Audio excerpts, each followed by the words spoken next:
bukan saja juga founder di Cerdas Keuangan, tapi kakak yang satu ini yang kece ya, senang juga tuh nulis-nulis artikel tentang keuangan di beberapa media ya Mbak ya? Ya, betul. Nah, salah satunya yang terakhir ini memang saya bahas dengan Media Nova itu mengenai sandwich generation. Makanya topik ini menarik nih buat kita bahas tuntas sore ini sama Duit Fund. Gimana, ya, Mbak Mari? Oke ya? Ya, benar kan? Banget. Benar. Jadi, karena topik selain gini, kemarin itu kan saya posting juga tuh tentang sandwich generation dan tema kita sore hari ini, gitu kan? Ternyata banyak yang direct message tuh Mbak. Apaan sih sandwich generation gitu kan? Pada nanya tuh di direct message di Duit Fund. Itu terus maksudnya makanan juga apa gitu ya? Maksudnya gini kan, mungkin sebagian orang tahu sandwich tuh roti ya kan, makanan macam kayak burger gitu kan. Tapi terus kayaknya banyak juga yang belum paham apa sih sandwich generation gitu. Nah, sebelum kita ngobrol lebih lanjut, boleh nih Mbak Erlina ceritain sama kita semua yang mungkin belum tahu nih apa sih sandwich generation itu Mbak? Nah, gini. Memang sih namanya menarik ya, seperti jenis makanan. Tapi sebenarnya buat sebagian orang yang merasa terhimpit, sandwich generation itu adalah kondisi di mana mereka berada di tengah-tengah antara generasi penerusnya atau anak-anak dengan generasi orang tua. Jadi terhimpitlah di tengah-tengah, that's why disebutnya sebagai sandwich generation. Nah, sebenarnya masalah yang dihadapi oleh sandwich generation ini adalah salah satu penyebab atau salah satu tantangan yang terberat buat seseorang untuk mengelola uang atau mengelola duit. Seperti itu, selain misalnya hanya bergantung sama satu pengeluaran aja, satu pendapatan aja, terus kemudian nggak punya prioritas keuangan. Nah, masalah menjadi sandwich generation ini adalah tantangan terberat yang memang harus dihadapi dengan apa? Salah satunya adalah dengan punya yang namanya pengetahuan pengelolaan keuangan. Tuh, satunya itu. Jadi, nah, yang saya cermati adalah Mbak, sebagian besar milenial menghadapi hal ini. Nah, dan sebagian besar curhatan itu datang dari milenial. Aku nggak tahu kenapa. Tapi iya, itu adalah ininya ya, kenyataannya seperti itu. Sebagian besar dari milenial. Kayak gitu. Iya. Nah, Mbak, kan gini.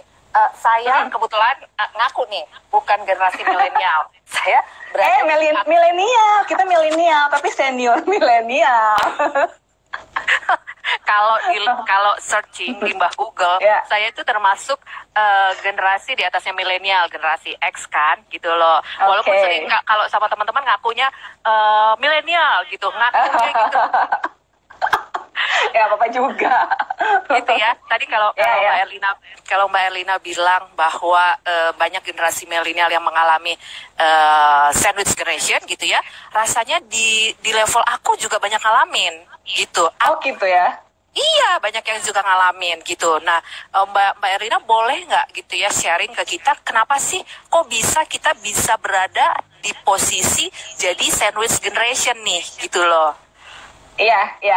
Yang saya perhatikan adalah Mbak Mauri, bahwa memang dari generasi atasnya atau generasi ayah kita, terus kemudian orang tua kita, kemudian ke atasnya lagi, mungkin memang ada mindset yang mengatakan bahwa kalau kita sudah nanti kita sudah punya anak, terus kemudian berumah tangga, ya udah mereka tuh kurang memikirkan masa depan mereka sendiri untuk mandiri secara finansial di kehidupan di pensiun misalnya seperti itu.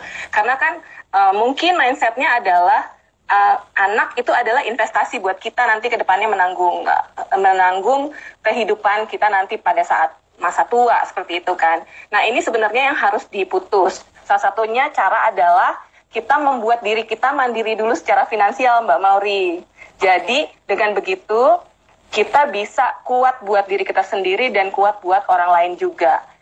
Sekarang juga saya nggak mengatakan semuanya terjepit oleh kondisi sandwich ini ya. Ada beberapa yang memang sudah tidak terjepit, maksudnya mereka sudah kuat dan bahkan banyak orang tua yang bisa membantu anak-anaknya seperti itu.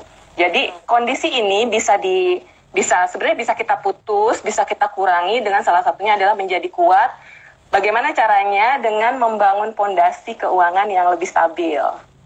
Gitu, Mbak. Pondasi keuangan itu kan banyak ya, ada misalnya manage cash flow, terus kemudian kita mengelola utang dengan baik, terus kemudian kita juga mengatur proteksi yang harus kita miliki apa aja, selain proteksi mungkin di kesehatan, di asuransi jiwa, seperti itu, dan mungkin juga kita harus berpikir jauh ke depan untuk kita gimana cara kita untuk menyiapkan dana pensiun kita sendiri, seperti itu. Oke, jadi kan? berarti tadi kenapa kita berada di sandwich generation itu karena kebetulan karena dari atasnya nih ya, dari para orang tua kita. Mindsetnya. Betul. Iya. Mungkin sih tidak seluruhnya masyarakat Indonesia seperti itu, tapi kebanyakan masyarakat Indonesia berada di posisi sandwich generation nih. Kenapa bisa kita ada di sandwich generation? Karena kebetulan para orang tua kita dalam tanda kutip mungkin saat itu ya kurang mampu bisa mengelola keuangannya dengan baik ya Mbak ya gitu. Terus atau tadi pola pikir yang tadi Mbak Erlina bilang bahwa dia berharap dia kurang mempersiapkan dana pensiun, dia berharap anak-anak kan adalah investasinya dia gitu. Betul, ya Mbak ya. Betul. Nah, berarti kan kalau tadi dari kesimpulan Mbak Erlina, kalau kita saat ini berada di posisi sandwich generation, kan kita mesti atur kelola keuangan kita dulu, gitu ya, Mbak ya? Iya, kita harus kuat dari sisi ini dulu, keuangan kita dulu. Kalau kita sudah kuat, yakin deh pasti kita bisa kuat untuk orang lain juga. Nah, sekarang kondisinya adalah bagaimana kalau seandainya kondisi keuangan kita aja belum kuat, sementara kita digandulin oleh dua posisi itu gitu loh, sementara di anak, terus kemudian di orang tua. Nah, itu adalah kondisi yang sangat miris. Maka itu perlu yang namanya pengetahuan atau edukasi atau literasi dalam hal pengelolaan keuangan, Mbak Mauri. Nah, itulah yang dilakukan Cerdas Keuangan sebenarnya sih, untuk paling nggak sedikit-sedikit memberi edukasi sedikit-sedikit lah dari hal yang kecil-kecil aja dulu mengenai pengelolaan keuangan. Seperti itu sih Mbak Mauri. Kalau untuk Cerdas Keuangan ya. Oke, kan sekarang posisinya adalah buat teman-teman yang misalnya sudah berada di sandwich generation nih Mbak, gitu kan. Terus mungkin mereka juga sedang belajar mengelola keuangannya gitu ya. Tapi di satu sisi mereka juga harus mensupport nih orang tua mereka gitu kan. Nah terus mungkin ada sebagian sahabat Duit Fund atau sahabat Cerdas Keuangan yang memang dia saat ini sudah bisa mengelola keuangan mereka dengan baik. Ada yang belum nih, tapi dia mau tidak mau memang harus support nih. Support ke atas, support ke bawah gitu kan. Sama mereka juga kan belum lagi dia juga harus membiayai buat dirinya sendiri ya. Sendiri kan, misalnya ada cicilan rumah, cicilan mobil, terus itu tadi ya ke bawah anak-anak sekolah juga mahal-mahal gitu kan. Nah, kalau boleh nih Mbak kasih masukan ke sahabat Duit Fund semua dan sahabat Cerdas Keuangan gitu ya. Berapa sih sebaiknya porsi yang kita harus sisihkan ketika kita jadi sandwich generation dan kita mau support ke atas orang tua kita? Nah, itu adalah topik perbincangan saya dan teman-teman di Cerdas Keuangan juga. Dan kami ternyata menemukan sebuah angka, Mbak Mauri. Ternyata di angka itulah mungkin yang secara ideal untuk penghasilan umumnya di Jakarta ya, adalah 5-10% dari penghasilan rutin kita. Nah, akan lebih baik kalau seandainya teman-teman milenial yang merupakan berada di kondisi sandwich generation itu punya penghasilan lebih dari penghasilan utama. Maksudnya adalah dia punya other income. Entah itu selain menjadi profesional atau selain menjadi karyawan, dia berbisnis kah online di rumah atau marketing kah, seperti itu.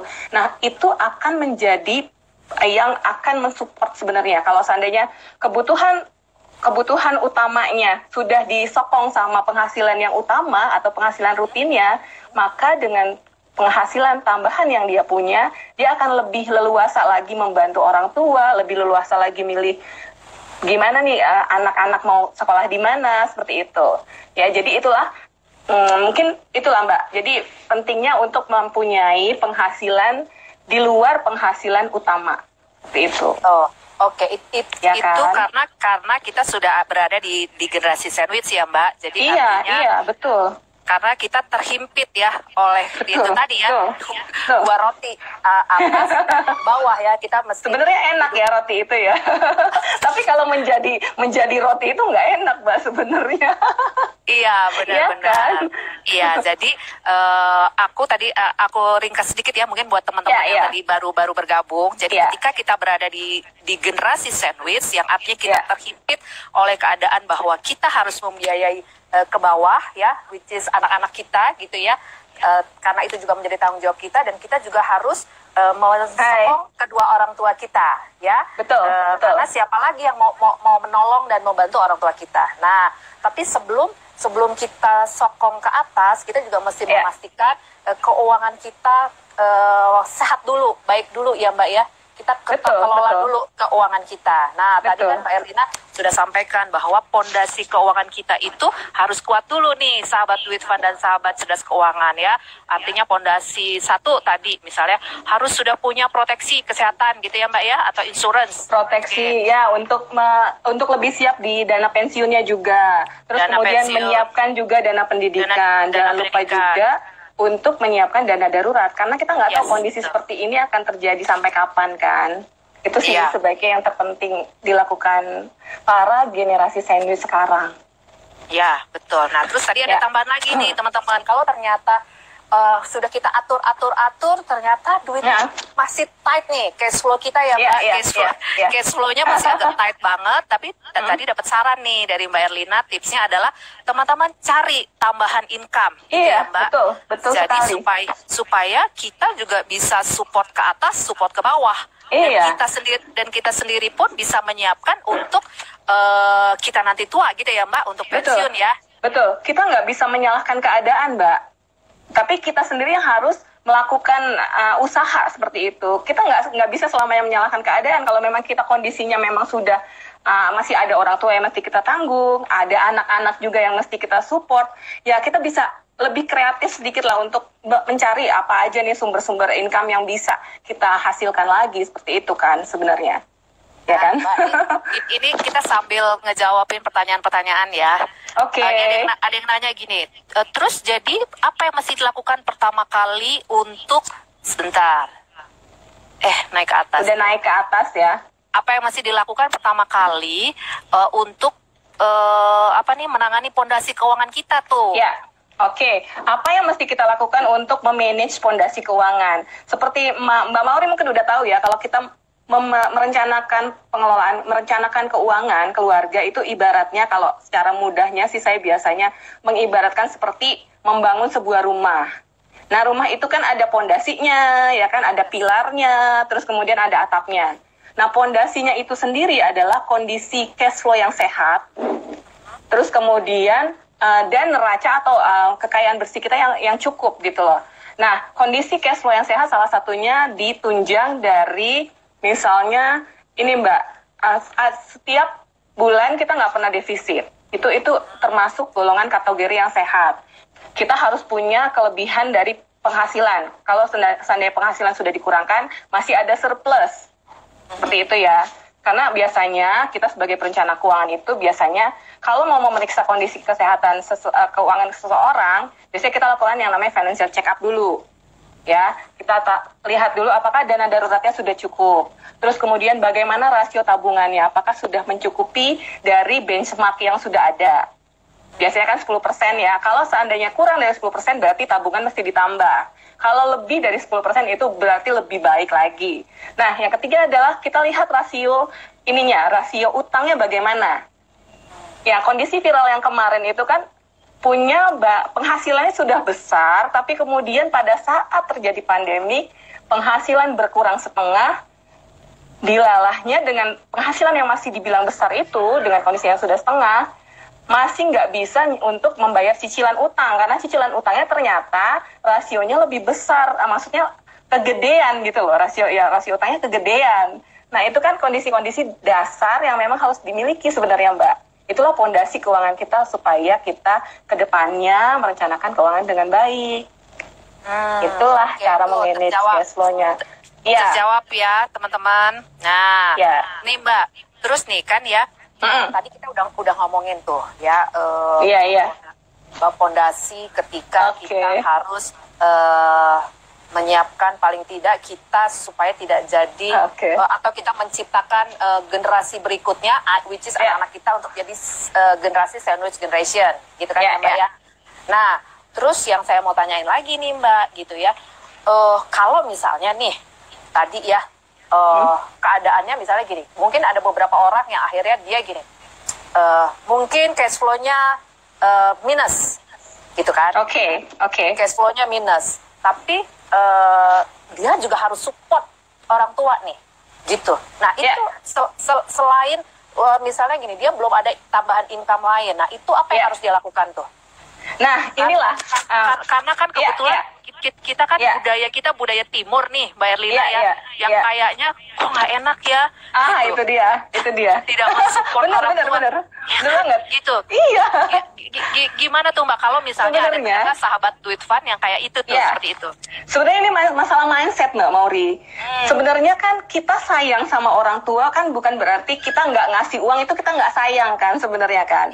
Nah betul. Sebenarnya materi itu, kalau memang kita belum sanggup, toh kita misalnya bisa yang namanya musyawarah kepada keluarga, kita patungan atau apa membentuk misalnya tabungan khusus untuk orang tua, joint account gitu, khusus untuk orang tua seperti itu. Misalnya kondisinya seperti saya nih, saya adalah 3 bersaudara, saya punya 1 kakak, 1 adik.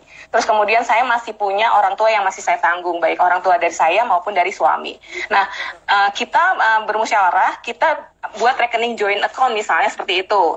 Tapi sebenarnya sih kondisinya saya nggak punya joint account, tapi saya sebenarnya rutin ngasih ke orang tua. Nah, lihat juga kondisi tiap-tiap orang dalam keluarga. Maksudnya dari 3 bersaudara itu bisa aja 1 ada yang penghasilannya lebih banyak, mungkin 1 ada yang masih standar, terus mungkin 1-nya lagi ada yang masih di bawah. Nah itu mereka bisa berkolaborasi, bisa musyawarah, bagaimana nih sebaiknya porsi berapa, anak pertama berapa, anak kedua berapa, sehingga juga orang tua juga merasakan bahwa oh ternyata saya masih diberikan oleh anak-anak saya perhatian. Selain dari materi mungkin bisa juga kita kasih yang namanya support, terus kemudian waktu yang kita berikan untuk mendengarkan misalnya cerita-cerita mereka, atau mungkin bahkan support dalam bentuk tenaga seperti itu. Jadi intinya adalah kita memberikan orang tua cinta itu nggak selalu harus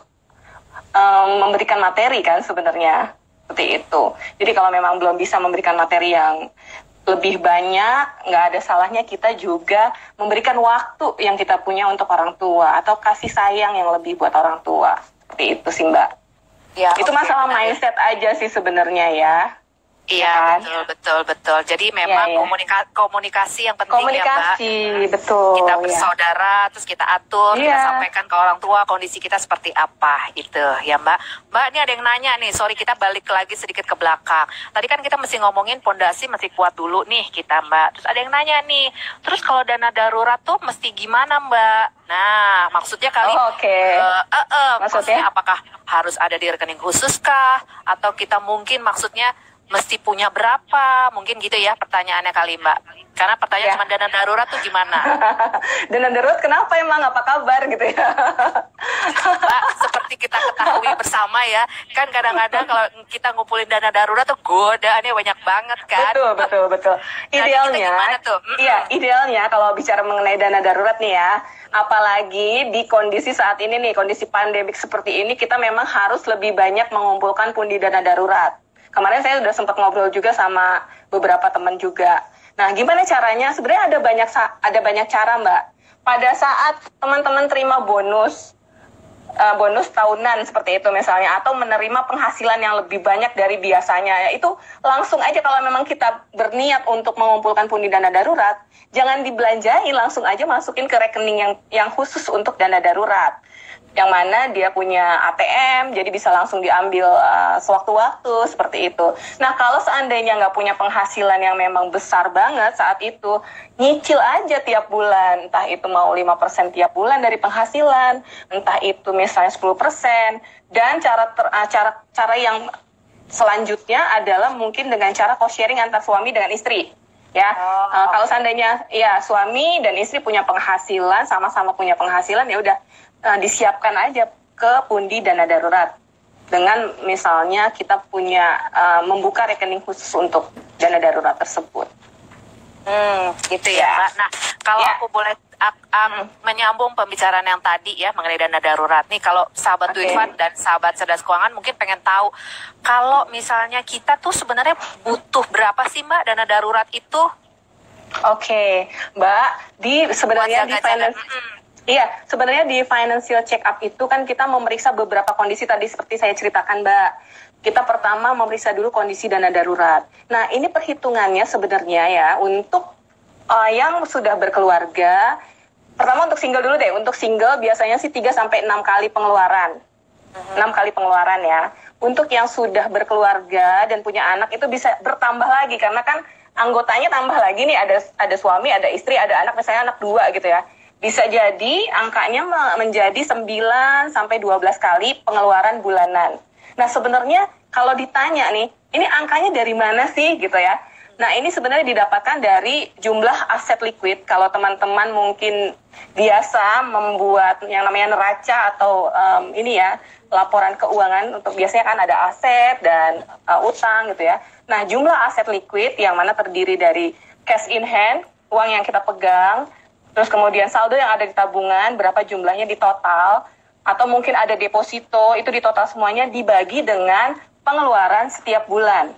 Nah, hasilnya akan biasanya sih bisa 3, bisa 6 kali. Nah, itulah hasil yang memang sudah teman-teman punya.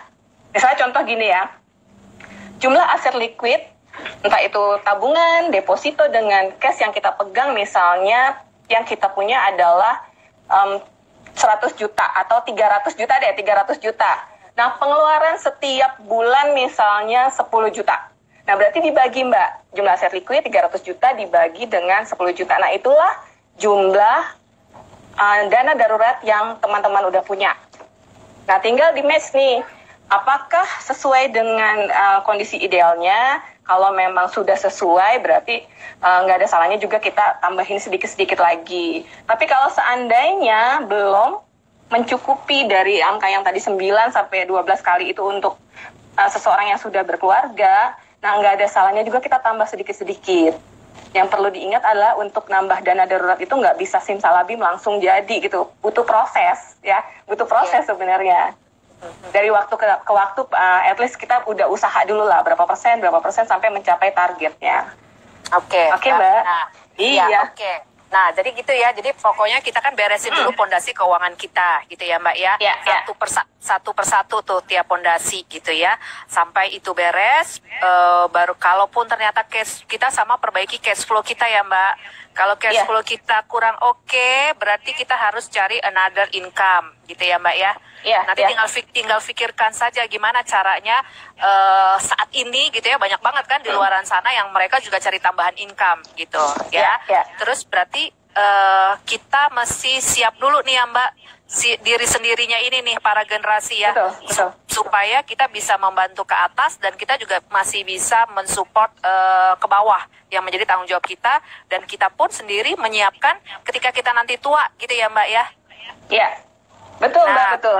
Jangan lupa juga kita sebaiknya sih pola pikir kita jauh ke depan itu lebih panjang, time frame kita lebih panjang. Maksudnya adalah supaya kita lebih fokus kepada investasi-investasi yang harus kita lakukan. Kalau seandainya kita hanya fokus pada saat ini, dikhawatirkan kita akan menikmati saat ini aja. Misalnya, mumpung gue lagi banyak duit, nggak ada salahnya menikmati hidup. Maksudnya untuk misalnya lebih banyak konsumtifnya. Nah. Kalau mindset seperti itu sih sebaiknya kita switch aja, kita perbaikin sedikit-sedikit bahwa kita sebenarnya hidup nggak hanya hari ini aja, ada kedepannya masih panjang lagi gitu loh. Jadi nggak ada salahnya kita juga memikirkan masa depan seperti itu. Yes, betul. Gitu, karena ya kan? Tipsnya tuh ya buat sahabat Duit Fund dan cerdas keuangan yang milenial ya, Mbak, generasi milenial tuh tipsnya. Jadi diri sendiri, prudent ya, nggak perlu lihat kiri kanan ya, Mbak. Oke, Mbak. Iya, Mbak Elina. kadang-kadang Mbak, tapi kadang-kadang kita lihat di Instagram atau di sosial media ya, ini orang jalan-jalan kemana-kemana, tapi kan kita nggak tahu apakah dia jalannya diongkosin atau di misalnya ada fasilitas tertentu, kan kita juga nggak tahu seperti itu kan. Jangan sampai rumput tetangga lebih hijau dari yang kita lihat seperti itu kan. Iya, benar-benar. Ya, Mbak, ini kan Mbak Elina juga kan punya banyak komunitas-komunitas ya. Gitu. Ada komunitas cerdas keuangan ya. Nah, itu kira-kira dari teman-teman komunitas cerdas keuangan banyak nggak tuh yang ngalamin kayak yang topik kita hari ini nih? Jadi sandwich generation, apa sih keluhannya mereka gitu loh, Mbak? Iya, sebenarnya di cerdas keuangan itu memang saya dapetin curhat sih dari beberapa milenial. Kondisinya tadi saya ceritakan kan. Misalnya yang paling berat adalah mereka harus menanggung utang padahal itu bukan utangnya dia. Itu yang terberat. Utang orang tua ya.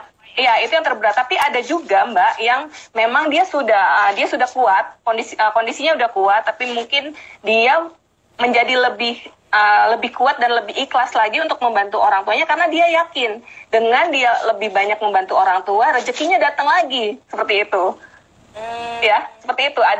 Jadi ada yang memang ini utang, harus bertanggung jawab padahal itu bukan utang dia. Terus kemudian ada juga yang mungkin mereka berbagi suami istri, mereka sharing untuk membantu orang tuanya. Ada juga bahkan yang dia punya penghasilan lebih dan dia memberikan ke orang tuanya secara ikhlas dan dia yakin kalau seandainya dia beri materinya dalam bentuk yang lebih banyak, dia dapatnya rezekinya juga lebih banyak, seperti itu. Jadi banyak kondisi sih. Jadi memang nggak semuanya terjepit, nggak semuanya terhimpit, nggak semuanya menderita. Ada juga yang mungkin udah mapan gitu loh, udah bahagia jadi milenial seperti itu. Oh iya. Iya. Oke. Jadi seperti itu ya Mbak. Nah terus gini. Ini kan kita karena kita sudah berada di kondisi misalnya kita sudah terjepit, berarti yang kita lakukan adalah kita lakukan financial check up ya Mbak. Kita beresin nih satu persatu gitu ya.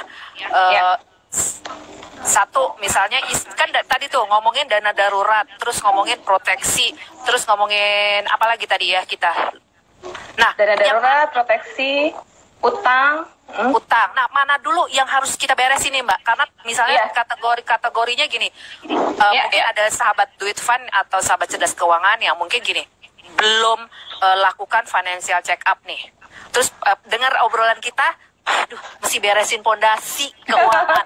Tapi ternyata PR-nya dia banyak banget gitu kan Mbak? PR-nya dia banyak banget. Terus yang prioritas pertama apa yang kita beresin? Tadi tuh misalnya ternyata dia juga punya hutang gitu kan? Mana dulu yang mesti diberesin? Gitu. Ya, memang sih kalau kita pikirin semua pasti takutnya kita akan jadi stres, mumet dan stres. Jadi jangan sampai gitu juga teman-teman. Kita membereskan kondisi keuangan yang memang bermasalah satu-satu. At least 1 tahun itu satu tujuan keuangan yang mau kita beresin apa. Nah, tapi kan itu ada prioritasnya Mbak Mauri. Kita punya prioritas mana dulu yang harus diberesin. Yang pertama adalah kalau seandainya dana darurat sudah oke, tapi masih ada utang, kita harus beresin utang dulu. Karena utang itu kan ada unsur bunga ya kan, ada unsur kemudian apalagi lah, mungkin kalau di syariah mungkin riba ya kan. Nah, itu beresin ada utang dulu. Terus kemudian kalau seandainya utang sudah beres, dana darurat sudah beres, baru kita alokasi pengeluaran tiap bulan untuk targetnya adalah supaya surplus tiap bulan Mbak Mauri. Kalau sudah surplus tiap bulan, maka kelebihannya itu bisa kita alokasikan kemana nih, mau investasi kah, mau seandainya donasi kah, atau memberikan ke orang tua, atau itu kan bebas ya. Jadi kita lihat dulu, terus kemudian baru kalau seandainya sudah ada surplus, kita baru tinjau lagi tujuan-tujuan keuangan kita selanjutnya apa lagi setelah itu tercapai. Oke. Step by step. Prioritas adalah utang.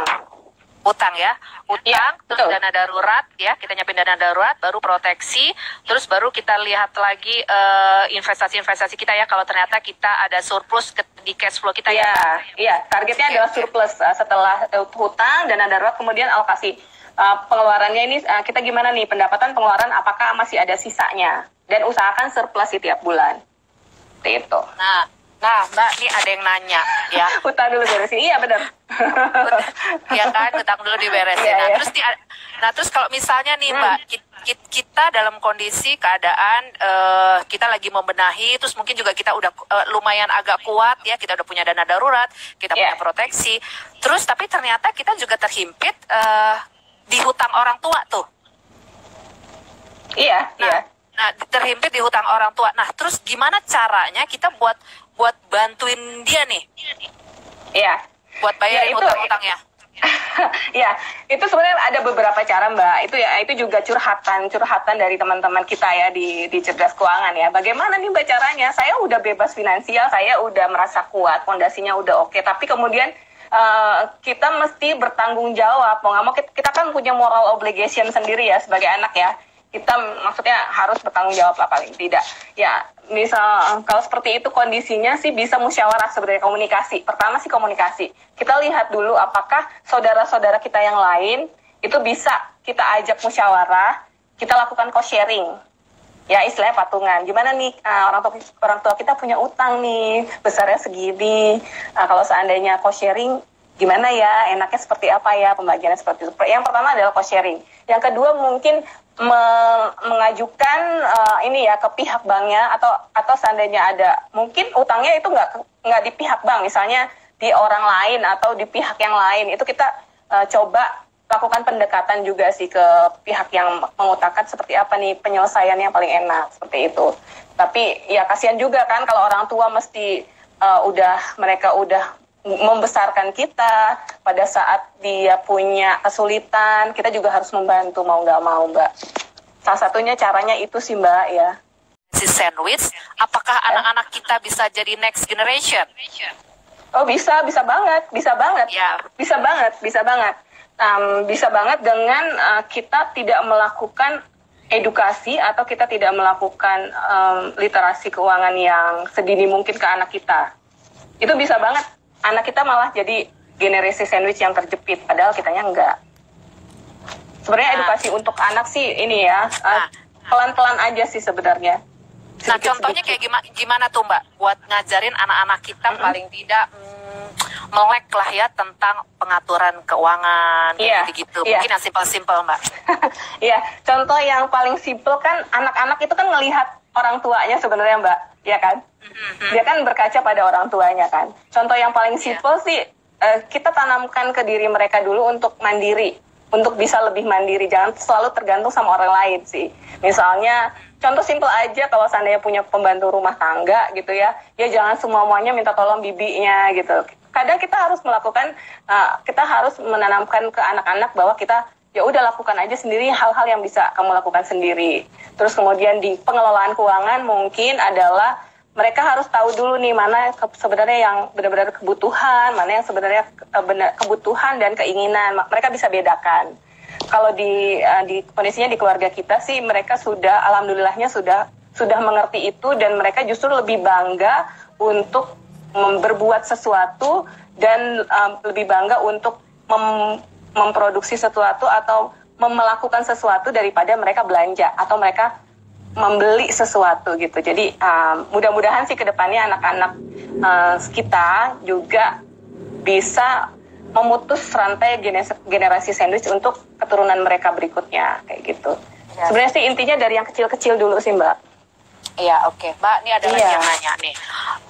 Dia gini, dia tidak menanggung orang tuanya, tapi dia menanggung saudaranya. Apakah ini disebut sandwich generation? Oh iya, bisa juga Mbak. Iya, jadi walaupun itu termasuk. Ya, walaupun dia tidak menanggung orang tuanya gitu ya, tapi ternyata ada saudaranya nih, misalnya single parent, ternyata si adiknya atau kakaknya cewek tidak bekerja, terus akhirnya anak-anaknya dan kehidupannya menjadi tanggung jawab kita, itu juga termasuk gitu ya Mbak ya? Termasuk Mbak. Oke. Tuh, sahabat Witfa, termasuk. Iya, termasuk. Apalagi kalau ternyata ada orang tua, ada saudara, waduh, kejepit sana sini. Tapi yang mesti kita prioritaskan adalah Mbak, adalah tanggung jawab kita ke anak dulu. Sebenarnya itu prioritas utama kita kan. Karena kan anak itu amanat dari Tuhan yang dititipkan ke kita untuk kita urus dan lain sebagainya. Kita juga harus tahu prioritas mana dulu yang mesti didahulukan. Mbak, ya, Mbak Betul. Jadi kalau boleh dianalogikan kayak seperti kalau kita lagi di pesawat ya. Terus dalam keadaan emergency dan kita harus pakai masker pernafasan kita dulu, baru kita tolong anak kita atau siapa orang tua kita gitu ya Mbak. Jadi kita dulu ya. Jadi itu gitu sahabat Duit Fund ya.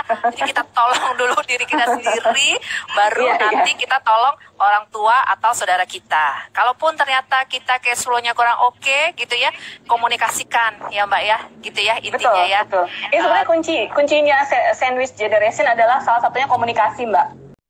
Tips dari Mbak Erlina. Sesi terakhir. Nah, kita mau dengerin ya tips dari Mbak Erlina untuk penutup perbincangan sore hari ini. Silakan Mbak Erlina. Oke, saya mulai lagi ya. Teman-teman Duit Fund dan teman-teman cerdas keuangan, supaya kita bisa memutus rantai generasi sandwich, supaya nggak keterusan di generasi berikutnya dan generasi lagi berikutnya, maka saya akan kasih beberapa tips ke teman-teman. Yang pertama adalah untuk menjadi generasi sandwich, kita harus pertama kuat dulu dari sisi pondasi keuangannya. Kenapa harus kuat? Karena kalau kita kuat kondisi keuangan kita untuk diri sendiri, toh kita juga bisa kuat untuk orang lain, seperti itu. Nah, yang kedua adalah kita melakukan yang namanya, setelah kita melakukan yang namanya financial check up, dari situ kita bisa tahu apakah cash flow kita surplus, defisit, atau impas. Nah, target pertama adalah kita harus targetkan posisi cash flow kita surplus dulu. Surplus dulu itu bisa kedepannya kita bisa jadi lebih kuat gitu ya. Nah, yang kedua adalah kita siapkan dana darurat. Jangan lupa siapkan dana darurat. Jangan sampai kita nggak punya dana darurat saat kondisi seandainya di PHK tiba-tiba atau mengalami emergency case yang lain, kita mesti bergantung ke orang lain, itu kan akan sangat menyusahkan. Jadi yang kedua adalah dana darurat. Yang ketiga adalah kita lakukan prinsip prudence. Jadi hidup sesuai kapasitas kemampuan diri kita. Jangan besar pasak daripada tiang misalnya gitu. Kalau seandainya punya penghasilan yang memang cukup untuk standar hidup, ya udah lakukan itu dulu. Toh nanti ke depannya kalau seandainya kita kan pasti meningkat kan, kita nggak akan ini kan, kondisi kita nggak akan stuck di situ kan, kita juga harus usaha, kita pasti akan meningkat gitu ya penghasilannya. Sesuai dengan peningkatan penghasilan itu, kita juga bisa melakukan yang namanya investasi, melakukan yang namanya tujuan-tujuan keuangan yang lain, menyiapkan pensiun, terus menyiapkan proteksi untuk kita dan untuk keluarga. Nah, kalau seandainya semua itu sudah jalan dan sudah dicapai, otomatis saya sih berharap teman-teman bisa bebas secara keuangan dan menjadi generasi yang kuat, bukan yang terjepit. Ya itu sih tips dari saya, itu aja sebenarnya. Oke, terima kasih loh Mbak Erlina. Iya, sama-sama.